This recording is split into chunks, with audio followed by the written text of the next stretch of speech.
Salut tout le monde! Aujourd'hui, à l'atelier Pâté Peau, on reçoit Kazan et Yuma, un couple de Husky que nous a emmenés Karen et Mathieu, bénévoles à la SPA. Quand ils ont été récupérés, ils avaient pas mal de problèmes de peau. Et on laisse Mathieu vous expliquer tout ça. Qui connaissent rien à la vie d'intérieur. Au niveau humain, alors lui étonnamment, il est assez rapidement proche de l'homme, très câlin, et elle, en fait, elle le suit comme son ombre. Donc c'est pour ça que par exemple on va les placer à deux, parce qu'elle sans lui, elle est complètement perdue. Après ils sont très sociables, quand je les mets en groupe de chiens, 4, 5, 6 chiens, ils aiment bien. Ils tirent énormément parce qu'ils ont fait du traîneau, donc même à 10 ans ils ont une patate de fou. Et sur le poil, la peau, tu peux nous en dire un peu plus Alors le poil, quand ils sont arrivés, donc ils avaient des plaies et les poils collés de partout. Donc les premiers temps, on a essayé de les brosser à l'étrie pour démêler un peu tout ça, mais c'était impossible. Même avec les shampoings, donc finalement on les a tondus. Ouais.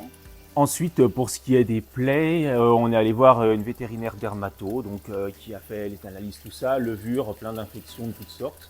Ils avaient aussi du pus aux oreilles et aux yeux. Donc tout ça, ça a été soigné avec antibio, shampoing pendant un bon moment. D'accord. Là, ils vont bien, il reste l'odeur et le poil sec. L'odeur, elle est quand même très prenante. Et on voit partout où ça a été tondu, en fait, on n'a pas la même repousse. On a vachement plus de poils secondaires, on a moins de poils pigmentés. Et du coup, la texture, elle est changée aussi. Il reste encore quelques petites boues résiduelles. Et le poil est gras, en fait. On a une séborrhée un peu réactionnelle. Donc là, on va tenter de voir ce qu'on peut faire en hydratant. On va déjà faire des apports et puis brosser. S'il supporte le bain, on fait le bain. Sinon, on fera une prochaine fois. Okay. Et puis, on va surtout essayer de redonner un peu de confort et d'élasticité à la peau. Moi, ce que je te propose, c'est qu'on le mette en crème. On démêle, on extrait toute la bourre. Okay. En plus, il a vraiment une odeur qui est super prenante, quoi, qui est vraiment prenante. Donc, ça va permettre déjà aussi d'hydrater la peau puis d'aider à évacuer. D'accord. Si ça fonctionne et que vous êtes OK, on essaie de le baigner. Oui. Donc, shampoing après shampoing et on le sèche. Pour le séchage, moi, je vous propose, on peut le mettre en peignoir. Donc, on laisse en peignoir le temps que le peignoir absorbe le gros de l'humidité, ce qui nous laisse le temps de brosser la femelle. D'accord. Et après, on le teste au séchoir. On a 3 types de séchoirs. On a le pulseur, je pense que c'est pas la peine, c'est un chien qui n'est pas habitué. Donc, le pulseur, ça va être trop de bruit. Ouais. On va avoir des petits séchoirs à main. Ça, on peut le tester parce qu'on peut même le faire par terre si besoin. Mais il faut, dans tous les cas, qu'il soit séché. Et après, on a des gros séchoirs sur pied, mais qui font pas trop de bruit. Bah écoute, on verra. Donc, ce qu'on fera, c'est que moi, ce que je propose avant qu'on passe au bain, on fait tourner le séchoir à côté pour voir comment il réagit au séchoir. Oui. On va mettre un peu de PEC.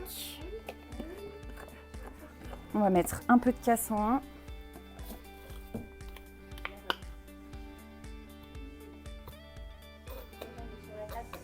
Et je vais juste lui mettre un tout petit peu d'huile d'olive ozonée.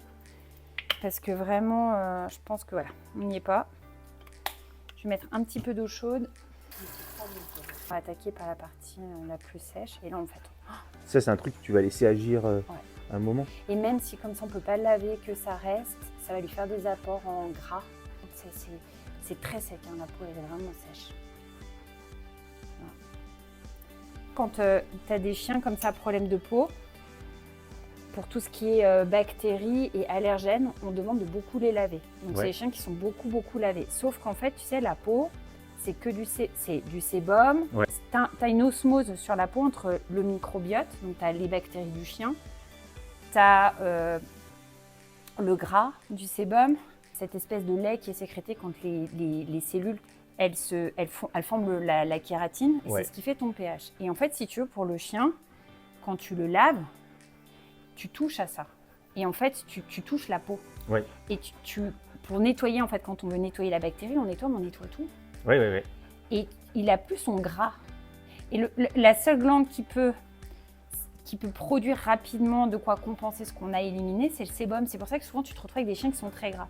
Mais les chiens qui sont gras sont des chiens secs. C'est plutôt l'inverse, en fait. C'est rarement, quand tu as des excès de sébum, c'est rarement un chien gras. C'est une peau qui, par réaction, va sécréter. Ok. Et quand tu vas mettre de la crème, en fait, tu apaises tes glandes sébacées parce que tu viens faire cet apport. Donc tu viens dire grosso modo à ta peau, c'est bon, en fait, c'est sous contrôle, tu t'inquiètes pas.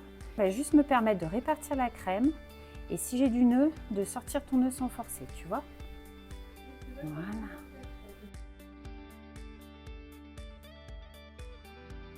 Là, par contre, mon loulou, moi, je peux te garantir une chose, c'est qu'on va passer au bain. Et comme vous pouvez le voir, Yuma n'est jamais bien loin. Julia prépare le masque à base de Protective Shield, de sirop au gingembre et de pH balance. Et on passe ensuite au toilettage. En shampoing, on utilise le Zolfo pour leur peau délicate. On vient rincer, puis on applique le masque qu'on vient laisser poser le temps du dernier démêlage. Et tout ça sous l'œil attentif de Yuma.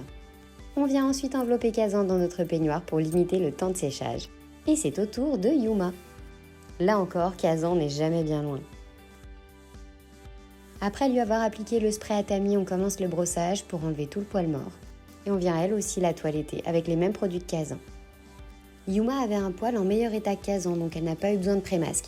On vient simplement la toiletter avec le shampoing Zolfo et on vient lui passer le masque. Et pendant ce temps-là, Kazan, qui n'est pas très loin, sèche tranquillement dans son peignoir. On passe au dernier brossage et on vient la rincer.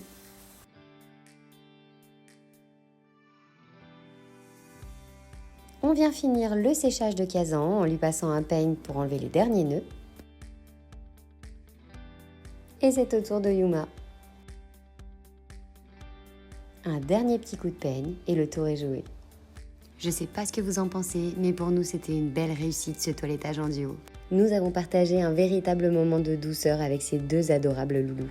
Entre caresses et complicité, ils repartent avec un peu moins de poils, mais plus de confort. Le duo inséparable, toujours à l'adoption à la SPA de Chambéry, mérite une famille aimante et à la hauteur de leur tendresse. Elle fait partie de ces rencontres hors du commun qui nous a profondément touchés et émus et laisse derrière elle un immense respect. On espère que cette vidéo vous aura plu et on vous dit à très vite pour de nouvelles aventures.